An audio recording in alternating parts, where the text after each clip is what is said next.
Hi and welcome back YouTubers to my channel of an everyday life of an Aspie. If you're new, I'm Aspie. I'm all about creating mental health and awareness and sharing my life stories with autism and mental health, along with tips and advice along the way. So if you're into any of these and more that I might bring out in the near future, smash that subscribe button on the bottom of the screen, and if you do so, don't forget to turn on the notification bell so you don't miss any future updates. So as you're aware, basically, as I said, I'm doing some more autism related topics before we get into some other topics that I'm going to hopefully raise awareness for later on, which this one is obviously going to be as a content trigger warning. This is only based on my opinion as well as some of the opinion maybe from some of the autistic community about this delicate topic that's going to be shared right now about behaviour analysis therapy. And in saying this, also basically I've done some of my own research and would like to share my own personal opinion on this, so please respect in the comment section if you do decide to comment, if anyone of you that do agree or disagree, just to keep it civil so that any of us that wants to understand more about what I'm sharing based on my research at least, hopefully will understand it more. And also, as a disclaimer, as always, I'm no medical doctor, so I'm your normal everyday Joe blogs. So if you see anything out of the ordinary, do seek professional help for yourself or a loved one, or seek second opinion for yourself or your loved one, because I don't forever condone self-harm. Right, let's begin this before I run out of time. As we know, because with this, without a doubt, there has been causes of concern and cause to question about applied behaviours analysis therapy, largely by some parents with autistic children, along with maybe the autistic advocates, largely because of officially articulate and vocal community of adults with autism, as well as maybe for some that maybe experience these situations with the applied behaviour analysis therapy. These advocates, however, many of them were childhood recipients of applied behaviour analysis, saying that therapy is harmful to autistics. They contend that applied behaviour analysis is based on a cruel premise of trying to make people with autism normal as the main goal that was articulated in the years of 1960 onwards by psychologist Ole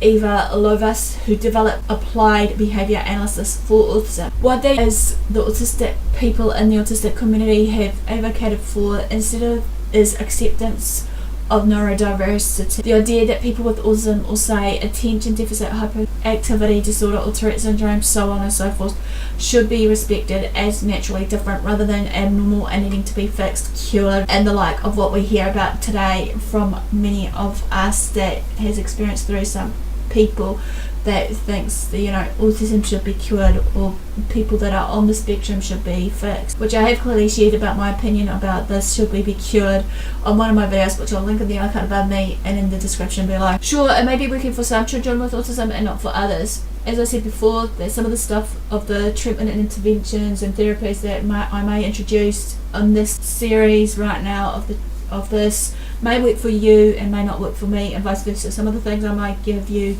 based on my experiences or knowledge and know-how may work for me and may not work for you. Again, we need just to be civil and accept each other's differences of opinion here. I will have to say myself that what you do decide for your child is totally up to you. Into what I am sharing is just based on some of the research, as I said, based on what I've done, as well as talking to some of the autistics on the autistic community, especially to share what and how they feel about this. Applied behaviour analysis has a predatory approach to parents, says Ari Neiman, president of the Autistic Self-Advocacy Network and a prominent leader in the neurodiversity movement. The message is clear that if you don't work with an applied behaviour analysis provider, your child has no hope whatsoever, whether it's for the future and what happens. Once more so though, the therapy has a corner on the market, says Nick. Most states cover autism therapy, including often applied behaviour analysis, perhaps because of its long history. But in California, however, for example, parents who want to pursue something else must fund it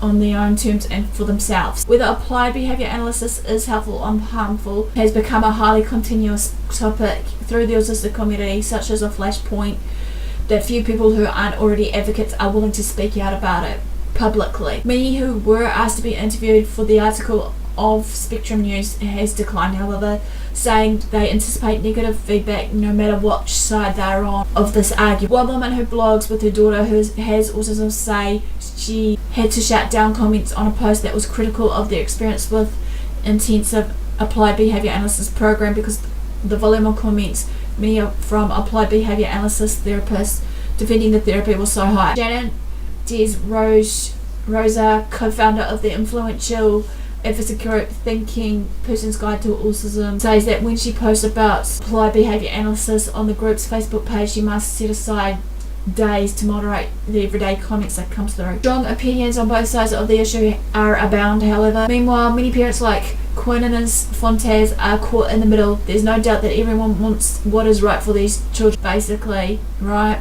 Whatever it may be. But what is that? A new view on applied behaviour analysis. Before the year of the 1960s, however, when autism was still poorly misunderstood or understood by people, some children with the condition were treated with traditional talk therapy. Those who had severe symptoms or also had intellectual disability were mostly relegated to institutions and a grim future. Against this backdrop, applied behaviour analysis at first seemed miraculous. Early on, Lovaas also relied on a psychotherapeutic approach, but quickly saw its futility and abandoned it. It wasn't until Lovaas became a student of Sidney Bijou, a behaviourist at the University of Washington in Seattle, who had himself been a student of the legendary experimental psychologist B.F. Skinner, that things began to click. Skinner had used behavioural methodologies to, for instance, train rats to push a bar that prompted the release of food pellets. Until they mastered that goal, any step they made toward it was rewarded with a pellet. The animals repeated the exercise until they got it right.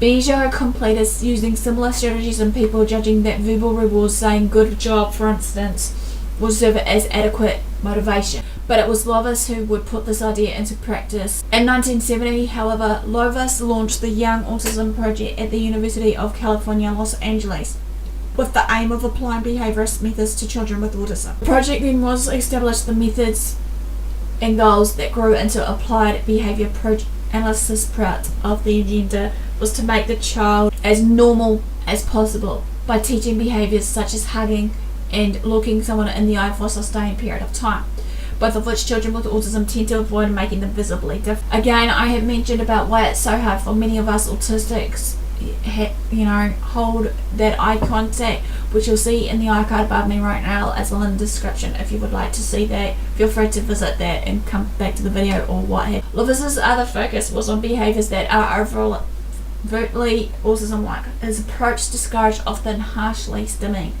a set of repetitive behaviours such as hand flapping that children with autism use to dispel energy and anxiety. The therapist following Lovaas's program slapped, shouted, or even gave an electrical shock to a child to dissuade one of these behaviours.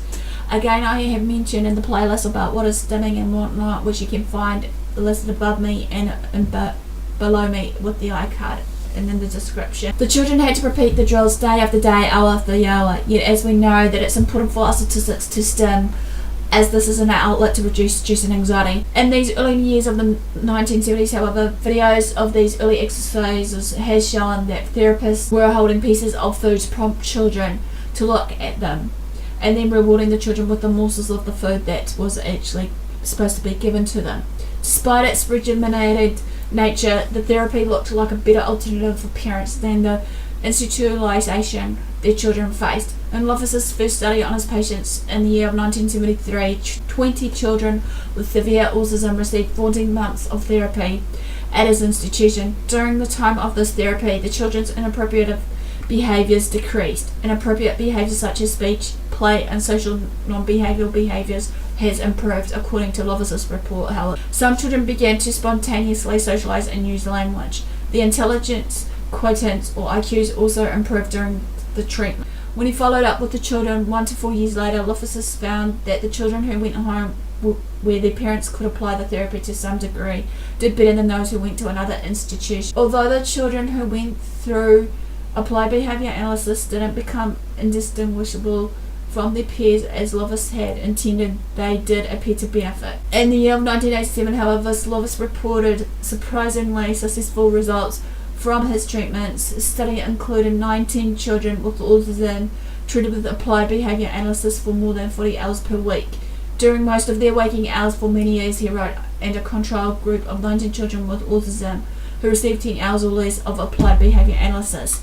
None of the children in the treatment group achieved typical intellectual and educational milestones such as successful first grade performance in a public school. 8 passed the first grade in classes for those who are language or learning disabled and obtained an average IQ of 70. 2 children with IQ scores in the profoundly impaired range moved to a more advanced classroom setting, but remained severely impaired. In comparison, however, only 1 child in a control group achieved typical educational and intellectual functioning. A follow-up study 6 years later found little difference in these outcomes. The methods promised parents something that no one else had, though: a hope for a normal life for their children. Parents began to demand the therapy, and soon it became the default option for families. Lovaas's applied behaviour analysis was formulaic, a one-size-fits-all type therapy for most children, in which all children, for the most part, started on the same lessons, no matter what their developmental age was. Michael Powers, director of the Centre for Children with Special Needs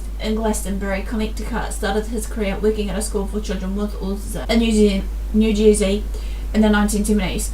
The therapist would sit down on one side of the table and the child on the other. Together they went through a scripted process to teach a given skill over and over until the child had mastered. Again, like repetition. We were doing that because it was the only thing that worked at the time, Powers says. The techniques of teaching autistic kids hadn't evolved enough to branch out yet. Looking back, he sees flaws such as requiring children to maintain eye contact for an uncomfortably long period of time. 5 seconds. That was one skill we were trying to establish, as if that was the pivotal skill, he says, but it was really artificial. The last time he looked in someone in the eye for 5 consecutive seconds, I proposed. Doubts grew about how useful these skills were in the real world today, where the children could transfer what they've learned with a therapist to the natural environment that they're in. A child might know when to look a therapist in the eye at the table, especially with prompts and a reward, but still not know what to do in a social situation if they were given that chance. The aversive training components of the therapy also drew criticism. Many found the idea of punishing children for bad behaviour such as hand flapping and vocal outbursts hard to stomach. Over the years, however, applied behaviour analysis has become more of a touchstone, an approach based on breaking down a skill and reinforcing it through reward that is applied more flexibly. It's a broad umbrella that covers many different styles of therapy. Among the many variations now in practice include pivotal response training, a play-based interactive model that sidesteps one behaviour at a time practice of traditional applied behaviour analysis to target what research shows to be a pivotal area of a child's development, such as motivation, self-management, and social initiation. Another is the early start Denver model. The SDM, a play-based therapy focused on children between the ages of 1 and 4 that takes place in a more natural environment. A playmat, for example, rather than the standard therapist across from child setup. These innovations have in part stemmed from the trend toward earlier diagnosis and the need for therapy that could be applied to young children. Each type of the applied behaviour analysis is often packaged with other treatments such as speech or occupational therapy so that no two children's programs may look alike. It's like a Chinese buffet, says Fred Volkmar, Irvine B. Harris, Professor of Child Psychiatry, Pediatrics and Psychology at the Yale University Child Study Center, and lead author of Evidence-Based Practices and Treatments for Children with Autism, a book mainly considered the go-to reference for applied behaviour analysis. As a result, when asked whether applied behaviour analysis works, many experts respond it depends on the individual child. Today, Lovaas is viewed with the same kind of respectful ambivalence afforded Sigmund Freud. He is credited with shifting the paradigm from hopeless to treatable. Lovaas, may he rest in peace, was really on the forefront 30 years ago. He said we can treat kids with autism and make a difference, says Susan Levi, a member of the Centre for Autism Research at the Children's Hospital of Philadelphia. Without his passion, says Levi, many generations of children with autism might have been institutionalized. He has to get credit for going out on a limb and saying we can make a difference. Testing applied behaviour analysis. Given the diversity of treatments that is out there as well as interventions, it's hard to get a handle on the evidence base of applied behaviour analysis. There's no one study that proves it works. It's difficult to enrol children with autism in a study to test new therapies, and especially to enrol them in control groups. Most parents are eager to begin treating their children with the therapy that's the standard of care. There's a large body of research on applied behaviour analysis, but few studies met the gold standard of the randomized trial. In fact, the first randomized trial of any version of applied behavior analysis after Lovaas' 1987 paper wasn't published until the year of 2010. It found that toddlers who received EDSM therapy for 20 years a week over a 2-year period made significant gains over those who got the usual care available in the community. That year, a report from the US Department of Education's What Works Clearinghouse, a source of scientific evidence for education practices, found that 58 studies on Lovaas' applied behaviour model, only one met its standards and another met them only with reservations. Those 2 studies found that Lovaas' style applied behaviour analysis leads to small improvements in cognitive development, communication, and language competencies, social emotional development, behaviour, and functional abilities. Neither of the high standard studies evaluated in children in literacy, math, competency, or physical well-being. The following year, the US Agency for Healthcare Research and Quality commissioned a stringent review of studies on therapies for children with autism spectrum disorders, with similar results. Of 159 studies that has been done, it was deemed only 13 of them was good quality for applied behaviour analysis style therapies. The review focused on 2 years for 20-hour-a-week interventions. The review concluded that early intensive behavioural and developmental therapies, including the Lovaas model and EDSM, are effective for improving cognitive performance, language skills, and adaptive behaviour in some children. The results for intensive intervention with ESDM in children under the age of 2 preliminary but promising. There was little evidence to assess with other children or behavioural therapies. The review's authors wrote, and information was lacking on what factors might influence effectiveness and whether improvements could carry over outside of the treatment settings.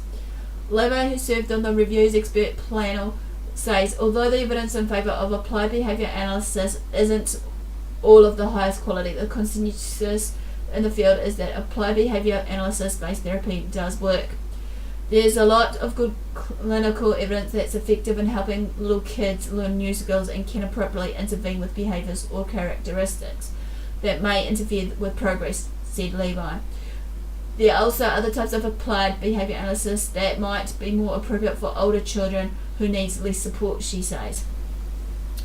Broadly speaking, however, the body of research over the past 30 years supports the use of applied behaviour analysis at Grace Bultmore. It works especially well with more classically challenged kids. Bultmore says those who may not be able to speak or function on their own, these are, however, exactly the people that anti-ABA activists say need protection from the therapy. Most experts acknowledge that there is a segment of children whom applied behaviour analysis might be less appropriate, so those who don't need much more support. One active area of research is scanning the brains of children to try and understand who responds and why. Probably as we go further down this path, we'll see kids whose brains don't change in response to treatment. They're going to emerge as an important group, says Veltman. We don't know enough about them. Being able to identify those who don't have the expected neurological response or being able to classify those who do into meaningful groups might make it possible to fine-tune therapy. One day it would be nice to match the treatment approach based on more information from these profiles rather than one model fits all treatment as you see for most treatments and therapies, says Karen Pierce, co-director of the Autism Center of Excellence at the University of California, San Diego, who uses imaging to study people with autism. If we were more informed that the treatment will be more successful. In December 2007, a series of signs in the style of ransom notes started appearing around New York City. One read, in part, "We have your son.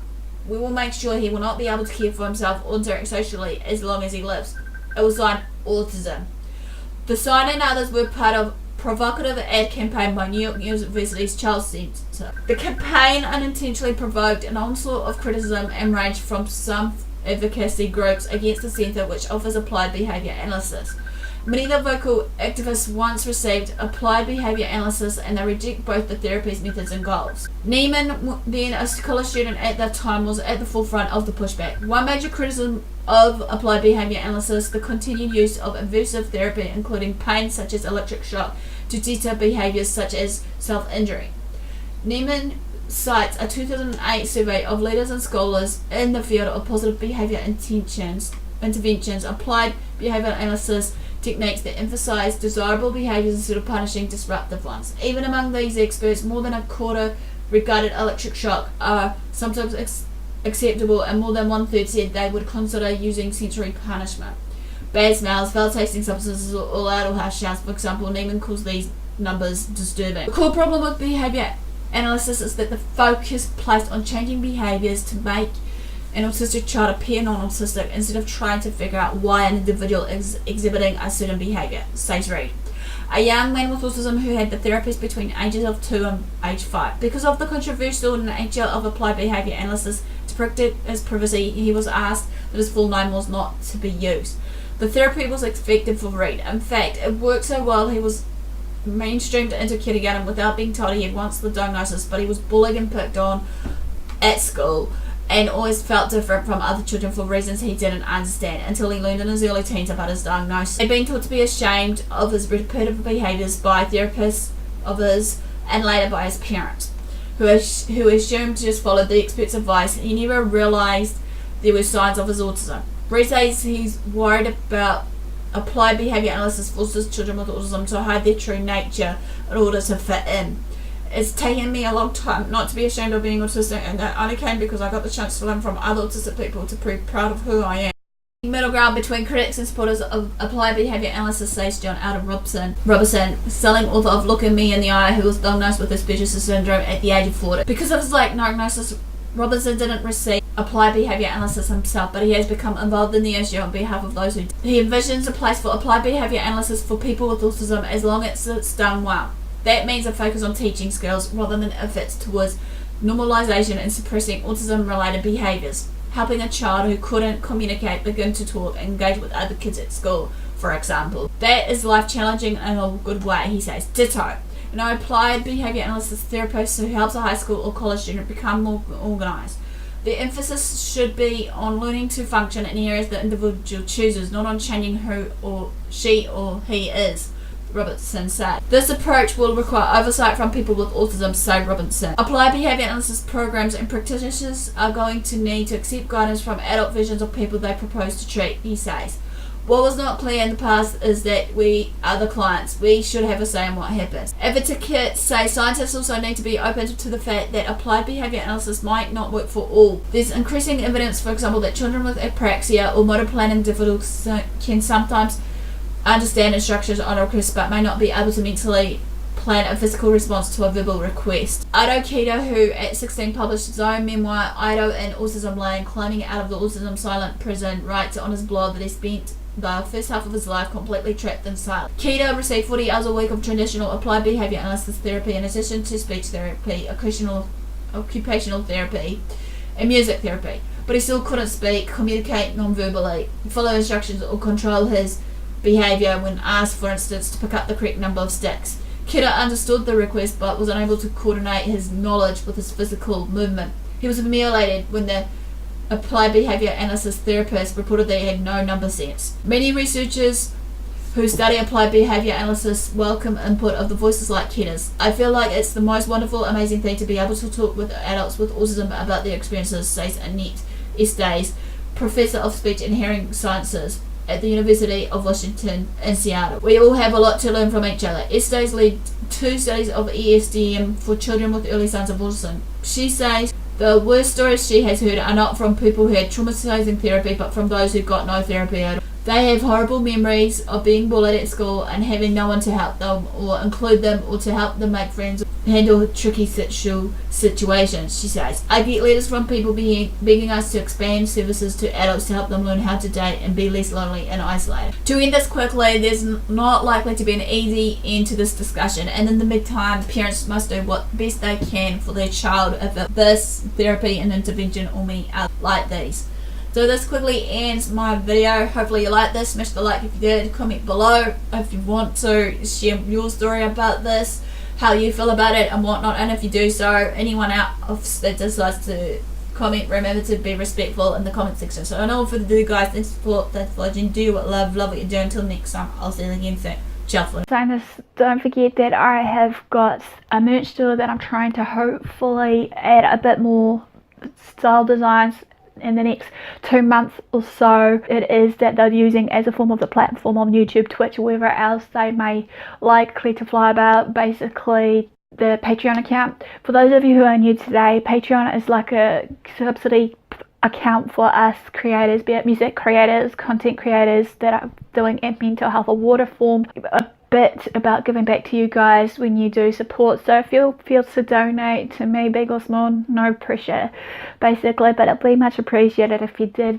But hey, this will cover my cost of my rent, the travel when I do some more traveling with Aspie series, or just traveling in general, as well as maybe better recording equipment, so to speak, with the camera setup and whatnot, so that I'm not solely relying on my phone and many other parts that were thing. And saying this, with the Patreon account, basically you'll see that I've been trying to do some benefits and ties for you to give back to you as a thank you for, you know, journeying with me, even though some of it will be maybe for free, some of it, you know, maybe need out of my pocket to send you guys certain stuff, be it if it may be if you donate to a certain amount, merch of your choice, versus basically maybe if I can afford to print out a copy of my book that I did 3 years ago, if you're interested in reading my life story more there. And I'm saying this also just to let you guys know lowdown that I've got some projects in the works that I'm still hoping that if anyone wants to participate for project number 1 of the Journey Through the Mind series that you may have seen, Lydia, who was the first participant from Life with Lydia, basically sharing her life story. So I'm hoping to do short blurts of documentary style stories basically based on this. And in saying this, basically, if you want to be on the bandwagon in any way for that, feel free to comment below. As well as saying this, the second project of it was supposed to be an icebreaker for you guys, just to answer a series of questions. And if you do decide to come back for the second part of that Journey Through the Mind series to be a more depth storyline, please feel free, because I'm hoping later today, if all goes to plan, and I'm hoping to maybe get someone on the side to maybe animate them or what have you. And I'm saying this also, if you've seen some of my other videos, be it through my, you know, poetry, my baking with Aspie and everything else, please let me know what you would see more of, because at this point of time it's all about giving back to you guys regardless. But I know I should be focusing solely on mental health and awareness and acceptance and inclusion as an advocate, but I would like to try and bring in some mixture of things so I don't, you know, bore you guys, so that you can just, instead of getting to know me, maybe getting to know others that were interested in coming into play. And then there's also just a heads up, basically I was hoping in the works later today to do a second part of my book that I did based on my life of an Aspie, looking through the life of Asperger's syndrome or something along those. I'll link the link in the description below based on that as well, so that if any one of you that are maybe autistic and are from the autistic community groups and you are interested in participating, let me know, so that maybe we can get the ball rolling and get the short stories done and up as well as a third part of my book series, because I'm still thinking that there are certain topics I may have not touched base on from the first part of my book of the Journey Through Life with Asperger's Syndrome of mine. And to wrap it up, basically I have some other funding pages, like basically GoFunding or some other funding page that I've got, that if you're interested in maybe doing it through there instead of through basically Patreon. But as you know, Patreon and this other one, you have the option of PayPal and just insert bank account details and whatnot. And also, this also, I'm trying to keep my blog up to date so I can create it as a website hopefully as of before next year, because that's my main goal. I'm still looking for someone who is willing to actually maybe help me design it from WordPress to actually put this web address in and stuff and tidy it up, so that we can actually put other bits and pieces in that you may want to see on there, so to speak, if you've seen it, sort of thing. You know, hopefully you're enjoying some of the read-ups of what I write, even though it's similar to what I share with you guys of certain videos I may have put out, sort of thing. So it's easier for you guys when you come onto my WordPress site, that if you're a visual person instead of like a reader person, some of it is similar, but it should hopefully have some bits and pieces. And also in saying this, I'm at this point of time been away for a few times too, because of the subtitling I'm doing. I hopefully you enjoyed this video, and do what you love what you do. Until next time, I'll see you again soon. Ciao for now.